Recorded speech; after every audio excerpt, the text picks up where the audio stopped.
the stars stretched endlessly across the blackness of space. Small points of light flickered like distant candles, cold and far away.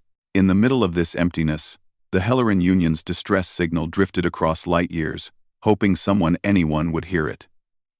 Their worlds were under attack, not by armies, not by warships, but by a swarm, a creature that destroyed everything it touched. The Vorak brood had come, and they came hungry. On the bridge of the human exploration vessel Asteria Voyager, Captain Ethan Cole stared at the signal's readout. The ship's small control panel showed a repeating message, garbled in parts, but the words were clear enough. Help. Civilization. Doomed. Vorak. Ethan frowned. Humans had no treaty with the Helleran Union, and they had never met them.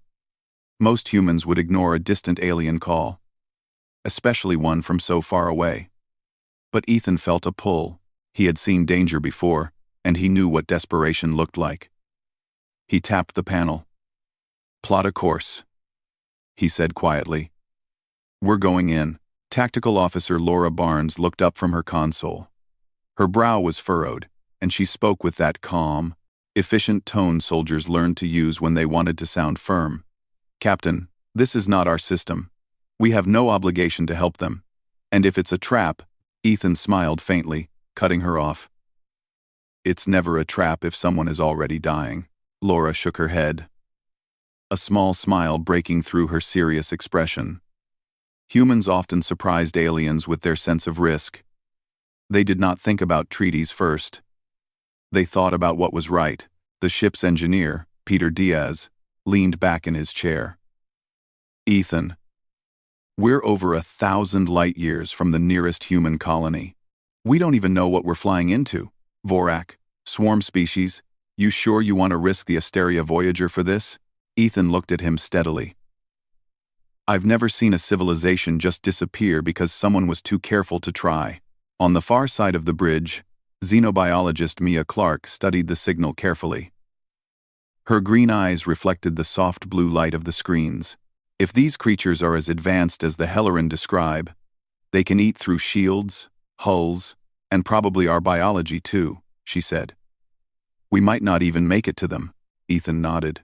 I know. But if we don't try, then nothing will survive anyway. And I don't want to be the people who sat on the sidelines and watched the galaxy burn. The Helleran Union had sent the signal weeks ago. They expected help from their allies, friends they had trusted for centuries. But the stars were silent. No fleets came, no soldiers, no diplomats. Only the weak hope that maybe someone would answer in time. The Asteria Voyager's engines hummed to life.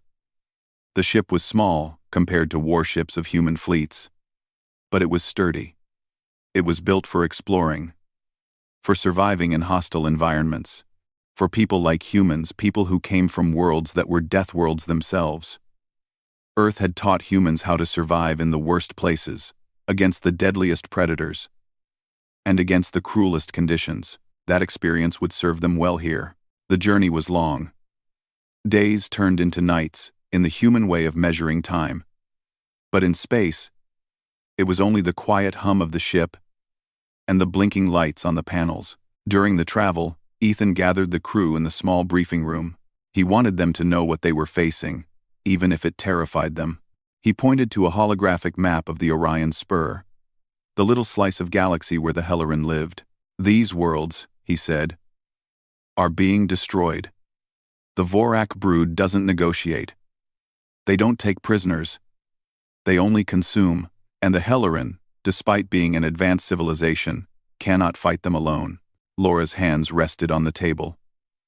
We don't know their technology, or their weapons, or even their biology. All we have are warnings. Peter nodded. Warnings don't help if the swarm reaches the planets before we arrive. Mia, ever the scientist, leaned forward. We don't even know if the signal is genuine. It could be desperation. And desperation often exaggerates the danger. Ethan looked around the room. Each crew member had trained for situations like this. They were explorers, but also warriors when needed. I don't care if the signal is real or not. Someone is calling for help. If we arrive and it's nothing, We leave. If it's real, we save lives. That's enough reason for me. Weeks passed as the Asteria Voyager drew closer to the Helleran Union's border. The stars outside were like frozen silver dust. The ship's sensors picked up drifting debris, strange metal structures that no longer moved. Ethan's stomach tightened. "Laura," he said, "scan those ships. Tell me what we're looking at." Laura adjusted her console. "They're Helleran. Or at least, their colors match Helleran registry designs. But they're dead. No life readings," Peter whispered, almost to himself. "They were attacked before we even got here." The crew was silent. Humans were used to danger, but there was something haunting about seeing empty ships floating like ghosts in the void. "They didn't make it," Mia said softly. "The swarm, it's faster than we thought." Finally, the Asteria Voyager arrived at the Helleran border world, Lyra 6. The planet was beautiful from space, a swirl of blues and greens, with delicate clouds moving over oceans and forests. But the beauty was deceiving. The sensors picked up massive energy signatures from the surface explosions, fires, weapons being fired into empty skies. Ethan gritted his teeth. "Bring us in closer," he ordered. "I want to see what we're dealing with." The bridge grew tense as the planet loomed. The crew could see ruined cities, broken towers, and smoke rising in unnatural columns. It was a death world. Not like Earth, not even like Mars, but one that had once been alive, thriving with intelligent species. Now, it was a battlefield. Suddenly, a small Helleran ship broke through the smoke-filled atmosphere, flying toward the Voyager. Its hull was scorched, its engines limping. A single voice came through on the communications channel. "Who are you? Why have you come?" Ethan leaned forward. "We received your distress call. We are human. Our names are Ethan Cole, Laura Barnes, Peter Diaz, and Mia Clark. We came to help." There was silence on the other side. Then, the Helleran voice said, "Friends, we're supposed to answer. Not humans." Ethan knew then that they had expected help from those who had promised it, from allies, from people who were supposed to keep the galaxy safe. They had waited. They had hoped. But their hope had died before help arrived. The Helleran ship circled the Voyager, cautious but desperate. "If you stay," the voice said, "you may die. The Vorak. They will not stop." Ethan's jaw tightened. "Then we will die fighting, or we will help them survive. That is the choice we make." As the Voyager lowered itself into orbit, the crew watched the planet below. Fires raged across cities, and strange, shadowy shapes moved in patterns that no one fully understood. The Vorak brood was everywhere, and yet, they had not yet noticed the humans. Landing craft were prepared. Laura checked her weapons. Peter double-checked the ship's energy shields. Mia prepared her medical kits, her research scanners, and a collection of alien samples that might provide clues to the swarm's weaknesses. Ethan looked at them all. "This is it," he said softly. "We answer the call. Not because we have to, not because we're friends, but because someone asked, and no one should face the end of their world alone. If we can stop it." For the first time, the Helleran people saw humans up close, tall, wiry, and strangely fearless. The humans moved with confidence. Their uniforms were simple, their weapons primitive compared to Helleran energy rifles, yet their presence felt different, alive, dangerous, and determined. One Helleran, a commander named Kale, observed them carefully. "They are strange," Kale said. "Born in Deathworlds, and yet they do not fear death. Perhaps they will be the ones who save us." The humans and Helleran joined forces slowly at first. The Helleran were hesitant, still in shock that strangers had arrived. But every demonstration of human endurance, every clever tactic, and every daring move began to shift their perception. Ethan, observing from the bridge, knew the hardest part was coming. "This is only the beginning," he said to Laura. We answer the call. But the Vorak will not wait. And neither can we. Below them, the planet burned, a warning and a challenge.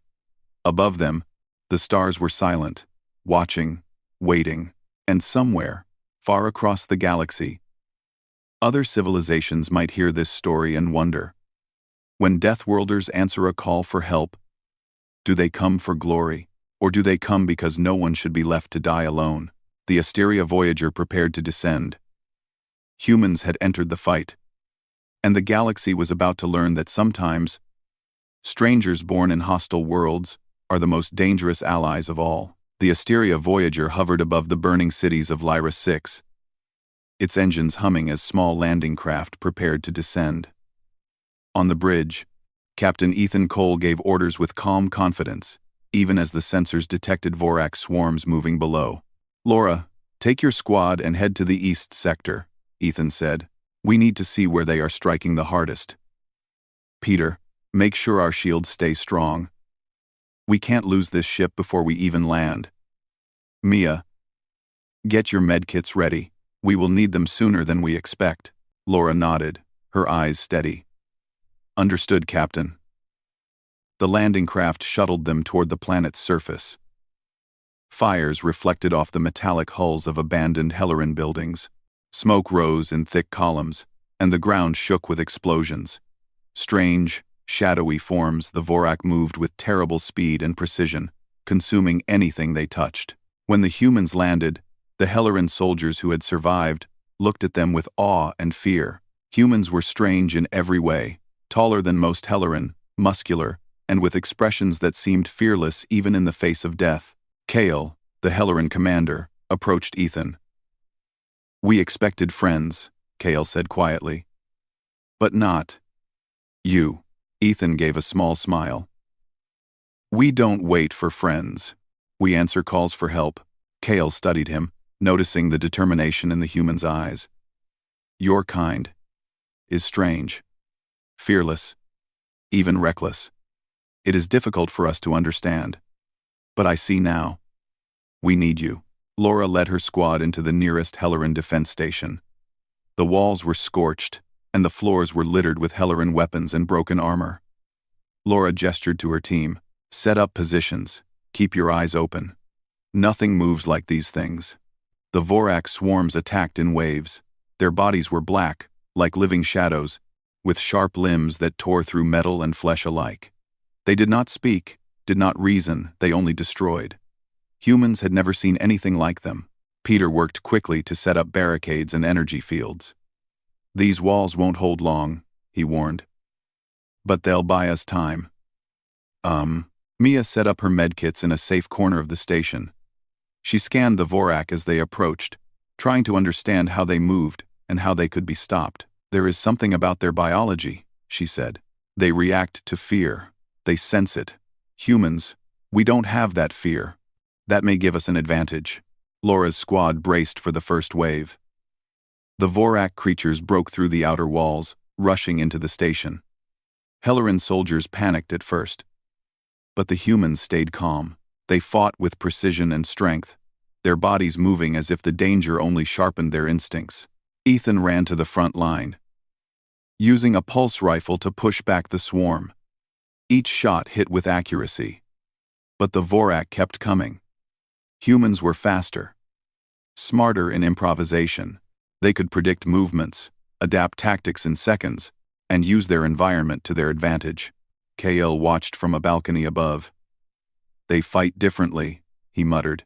"They are not afraid. They are, like Deathworlders, born for survival in the worst conditions. Perhaps they are what we need to win this war." As the day turned into night, humans continued to fight. The Vorak never slept, never tired, and seemed endless. But the humans moved with skill, covering each other, helping the wounded, and improvising traps from the debris around them. Mia noticed something strange. The Vorak seemed to hesitate when humans were near. "It's not fear of us," she explained to Ethan. "It's something else. Their senses are confused by our adrenaline and pheromones.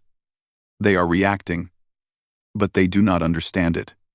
We can use that." Ethan nodded. Then we will. Laura, adjust your squad positions. Make the Vorak think there are more of us than there are. Peter, strengthen our energy barriers. Mia, keep an eye on their patterns. Kael, use your soldiers to guide them into our traps. The Helleran were hesitant. They were intelligent and skilled, but they had never faced a swarm like this before. They relied on numbers and technology, while humans relied on instinct, adaptability, and raw determination. Slowly, Kael began to see that the humans were not reckless. They were survivors. During a lull in the battle, Ethan walked through the ruined streets with Laura and Mia. Fires burned on either side, and the ground shook as distant explosions rocked the city. "This is worse than anything we've seen," Laura said quietly. Ethan nodded. "Yes, but it's not hopeless. Humans fight when hope is gone. That's what makes us different." Mia touched a scorched building wall. "They are intelligent, but they rely on pure destruction. We can outsmart them. We just need to understand them first." Back at the station, Peter had created a series of improvised traps, walls rigged to collapse, energy fields that confused the Vorak senses, and narrow corridors where the swarm could be funneled into confined spaces. "They think in swarms," he explained to Ethan. "We fight one wave at a time. We turn their numbers against them." The next attack came at dawn. Vorak poured into the city like black rivers. Humans and Helleran fought side by side, the contrast obvious. Helleran used advanced weapons with precision, humans used speed, agility, and cunning. Every wave they stopped bought the remaining survivors more time to escape, regroup, and fight again. Laura's squad led a group of Helleran soldiers into a narrow alley. "Keep moving," she shouted. "Do not let them surround us." Vorak leapt from the walls, sharp limbs slashing. Humans blocked, dodged, and counterattacked, forcing the creatures to retreat. It was brutal, and it was exhausting, but the humans did not falter. Their stamina, trained in harsh Deathworld conditions, amazed the Helleran. Mia and the medics treated the wounded, working quickly. "We need to keep them alive," she said.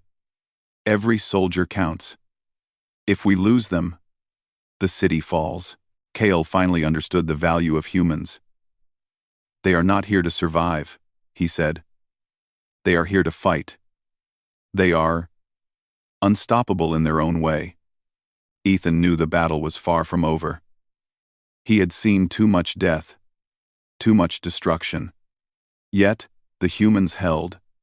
They improvised constantly. When a Vorak ripped through one corridor, humans retreated, regrouped, and attacked from another angle. Every wave that should have broken them only made them stronger, more determined. By midday, the Helleran began to trust the humans completely. Soldiers who had panicked before now followed Laura's squad with confidence. "If the humans can do it, so can we," Kael said. Peter's traps began to work. Energy fields confused the swarm, forcing them into channels where Helleran and humans could target them with heavy fire. Vorak numbers dwindled in certain areas, and the survivors began to reclaim parts of the city. Ethan and Laura moved through the streets, coordinating attacks. "Use the buildings," Laura shouted. "Choke points. Narrow corridors. Make them fall into our traps." The humans' actions were almost theatrical. They ran into danger where Helleran feared to step. They led the swarm away from defenseless survivors. They fought with reckless skill that seemed impossible. Yet every move had a purpose. Mia noticed something else as she scanned the battlefield. "Their coordination is instinctual," she said. "They are not fighting as soldiers, but as predators. They predict the swarm's behavior, like hunting animals. That is why they survive." Ethan saw the first cracks in the Vorak attacks. Waves slowed. Creatures hesitated. Humans and Helleran pushed forward, clearing one street after another. By evening, a large section of the city was under control. Fires still burned, but survivors were rescued, and the Vorak had retreated, regrouping in the outer districts. Kael approached Ethan, Your people. They are not like us. They fight differently, survive differently. I do not understand it fully, but I see now why the Helleran Union needs them. Ethan nodded. We are not heroes. We are humans. And humans fight to survive. Sometimes, that is enough to save others. Mia set up scanners to follow the swarm's movements. We can predict their next strike, she said. We can anticipate them, prepare defenses, and maybe take the fight to them, Peter added. We can set traps deeper in the city, force them into channels we control. They will come for the survivors, but we will meet them prepared. They do not adapt as fast as humans do. Laura gathered her squad. Tomorrow, we strike at their main cluster. If we succeed, we can push them off Lyra 6. If not... She didn't finish the sentence, but the weight was clear. Failure meant total destruction. Ethan looked at the city below, at the burning buildings, the terrified survivors, and the relentless Vorak. Tomorrow, he said, we show them what humans can do. And we make sure the Helleran understand that help can come from the most unexpected places. That night, the humans and Helleran rested as much as they could. Fires still burned, and distant screams reminded them that the swarm never slept. Yet, for the first time, hope flickered among the survivors. Not because help arrived from their expected allies, but because humans, strange, fearless, relentless humans, answered the call first. In the silence, Ethan looked at the stars above the burning city. Somewhere far away, other civilizations might be watching, waiting for help they thought would arrive too late. And he knew that when humans came, Deathworlders from the edges of the galaxy, they did not come to watch destruction. They came to fight. Tomorrow would be harder. The swarm would come in greater numbers, and the humans would need to be smarter, faster, stronger. But one thing was certain. The Helleran had learned that when Deathworlders answer a call, they do not hesitate, they do not falter, and they do not run. The first day had ended, but the war for Lyra 6 had only just begun, and humans were already proving to be the difference between life and extinction. The dawn broke over Lyra 6, casting red and orange light across the burning cities. Smoke from the previous battles curled into the sky like dark ribbons. Humans and Helleran alike were awake before sunrise, preparing for the final confrontation. The Vorak brood was gathering strength for a massive assault. This would not be just another attack, it would be their last chance to destroy the Helleran. Captain Ethan Cole stood on the balcony of the main command center, looking down at the city. Every street was scarred from previous fights. Fires still burned, but humans and Helleran had reclaimed key areas. Survivors moved cautiously, and small groups of Helleran soldiers worked with human squads to set up traps and defensive positions. Ethan turned to Laura Barnes, who stood beside him, her rifle slung over her shoulder. They will come in waves, he said. Stronger, faster, smarter. We need to be ready for anything. Laura nodded. We've held them before, Ethan. The humans have shown the Helleran how to survive. Now we finish it. Peter Diaz and Mia Clark were already working on the traps. Peter had rigged large sections of the city with energy nets and barricades. He had also set up explosive charges in key corridors where the swarm might enter. They'll never expect this, Peter said. We can guide them into kill zones and break their waves before they even reach the survivors. Mia adjusted her scanners, and we can predict their movements. Their hive mind is strong, but not perfect. Every time they hesitate, we gain an advantage. If we time it right, we can take out their main cluster. Kale approached Ethan, his expression serious. Captain, the Vorak swarm is enormous. If we fail, the entire planet is lost. You have led humans into our fight. But I must ask, can we really win? Ethan looked at him calmly. We don't win by numbers or size. We win by survival, by strategy, and by refusing to give up. You will see what humans can do when they fight for more than themselves. The streets were quiet, but tension hung in the air. Survivors had been moved to secure areas, and the Helleran soldiers were positioned at key points. Laura's squad took the east sector, while Ethan led a group toward the central city, where the Vorak cluster had been strongest before. The first wave struck just after sunrise. Shadows moved across the streets, black and fast, tearing through the barricades that had held them the previous day. Vorak screamed, a sound that was both alien and horrifying. Humans and Helleran met them with coordinated force. Laura moved through the streets with her squad, using narrow alleys to control the flow of the swarm. She shouted orders, ducked under swinging limbs, and fired her pulse rifle with precision. Helleran soldiers, inspired by the humans, fought with renewed courage. They had seen what humans could endure, and now they followed their lead without hesitation. Peter detonated charges remotely, collapsing corridors and channeling Vorak into traps. Energy nets stunned them, slowing their movements, while Mia and her medics treated wounded soldiers and civilians alike. "Keep moving. Keep them alive," she shouted. Ethan and KL led a counterattack against a major Vorak cluster near the city center. Humans were faster and unpredictable, dodging attacks and striking where the Vorak least expected. Helleran energy rifles provided support, but it was the humans' courage and ingenuity that made the difference.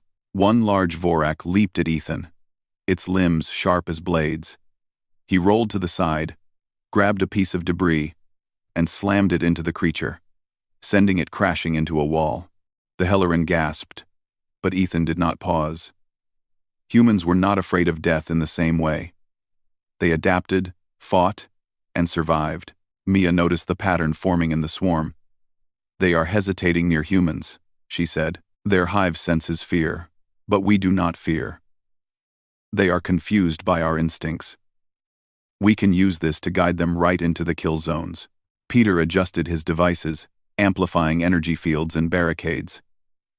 Explosives were set in a large open plaza, where the Vorak were expected to converge. "This is it," Peter said. "All or nothing. When they charge, we hit them all at once." Kale looked at Ethan with a mixture of awe and fear. "Your people, they are not like anyone I have known. They fight with a force I cannot explain. I am proud to fight alongside them." The Vorak launched their largest wave yet, moving like a living storm across the city. They roared, attacked, and swarmed every street, every building. Humans and Helleran met them at every point, using traps, barricades, and clever maneuvers. The fight was brutal. Streets were destroyed, buildings collapsed, and screams echoed everywhere. Ethan led a small group into the heart of the swarm. He ducked under limbs, fired rapidly, and used debris as weapons. Helleran soldiers followed, inspired by the humans' fearlessness. Laura and her squad flanked the swarm, forcing them into narrow alleys where Peter's explosives were ready. Mia monitored the swarm from above, directing soldiers to weak points. "Now!" she shouted, and Peter detonated the charges. The explosion ripped through the swarm, and many Vorak fell, stunned or destroyed. Humans and Helleran pushed forward, taking advantage of the chaos. Despite the losses, the Vorak kept coming. They were relentless, driven by instinct and hunger. But the humans were also relentless. They adapted quickly, learning the swarm's patterns, anticipating attacks, and using the environment to their advantage. Kale saw something he had never expected. Humans did not just fight, they inspired. Helleran soldiers, once fearful and hesitant, now moved with confidence. Striking with precision and courage, the humans' presence changed everything. The battle continued all day. Vorak waves attacked, fell into traps, and were repelled again and again. Civilians were rescued, and key buildings were secured. Each victory, small or large, built momentum. Each human action gave the Helleran courage. As the sun began to set, the final wave approached. This was the swarm's largest, a massive cluster moving like a living black storm. Ethan gathered his squad and prepared for the ultimate fight. "This is it," he said. "No holding back. We do this for the Helleran, for the survivors, and for the galaxy. Remember what humans are capable of. Fight smart, fight together, and we will survive. Laura nodded, gripping her rifle. We've trained for this. Let's end it. The swarm hit with full force. Humans and Helleran met them at the city's central plaza, where Peter had set up the final traps. Energy nets, barricades, and explosives were ready. Mia guided movements, pointing out weak points in the swarm. The battle was chaos. Vorak creatures leapt, screamed, and attacked with deadly speed. Humans dodged, blocked, and struck, moving as one unit. Helleran soldiers fought beside them, following the humans' lead.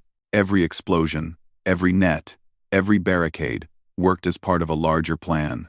Ethan faced the swarm's largest creature, a massive beast with black limbs and sharp claws. It charged him with terrifying speed. He rolled to the side, grabbed a metal beam, and struck it down. The Helleran around him watched in disbelief. Humans survived impossible attacks, struck back, and continued forward. Peter triggered the final explosive charges. The ground shook. Vorak bodies fell, and the swarm began to break. Humans and Helleran pressed the attack, clearing streets and rescuing trapped survivors. Kale looked around, astonished. They are winning. Against all odds, they are winning. By nightfall, the final Vorak were destroyed or driven off. The city was battered, buildings ruined, fires still burned. But the survivors were safe. The Helleran had learned something they had never known. Humans were not just survivors, they were unstoppable in their own way. Ethan walked through the streets with Laura and Mia, looking at the exhausted but alive civilians. It's over, he said quietly. For now. But we did what we came to do. We saved them. Kale approached, shaking his head in wonder. You came when no one else would. You risked everything. You are not like us. You are humans. And humans fight in a way that cannot be measured. We owe you everything. Ethan shrugged. We do what we can. We fight so others can live. That is all we ask. Mia scanned the remaining Vorak debris. Their hive is gone, she said. The brood will not recover here. Lyra 6 is safe. For now. Peter smiled, exhausted but satisfied. And the Helleran learned something important today. They learned that even in the darkest moments, someone will answer the call. Even if it is not who they expected. The Helleran survivors gathered in the city plaza. They had expected friends, allies they trusted, to come to their aid. But it was humans, Deathworlders from a distant, harsh planet, who had answered the call first. Kale addressed the people. We waited for friends. But humans answered the call. They fought not for reward, not for recognition, but because they could not stand by and watch us die. Let this be remembered. When humans come, they do not come to watch destruction. They come to fight. They come to survive. And they bring life with them. Ethan looked at the survivors, at the Helleran, and at the human crew around him. We are not heroes, he said softly. We are humans, and when the galaxy calls, we answer. That is what we do. As night fell over Lyra 6, the stars shone brightly above the scarred but living world. Fires still burned, but hope burned brighter. Humans had fought, survived, and proven themselves, and the Helleran had learned a lesson they would never forget. Even in the darkest hour, life could endure, and strangers from the edge of the galaxy could become the greatest allies imaginable. The Asteria Voyager stood ready, its engines humming quietly. The crew had faced impossible odds, yet they had survived. Tomorrow, they would leave Lyra 6, but the story of their courage would remain. The galaxy had learned that when Deathworlders answer a call for help, they do not hesitate. They do not falter. They fight, and sometimes, they are the only hope for life itself. The stars stretched endlessly above, silent witnesses to what had happened. And far across the galaxy, civilizations that had not yet faced the Vorak would hear the tale. They would learn that humans born of harsh worlds forged in survival, were not to be underestimated. And the Hellerin, survivors of Lyra 6, would never forget the day strangers came, when friends did not, and when Deathworlders answered the call first.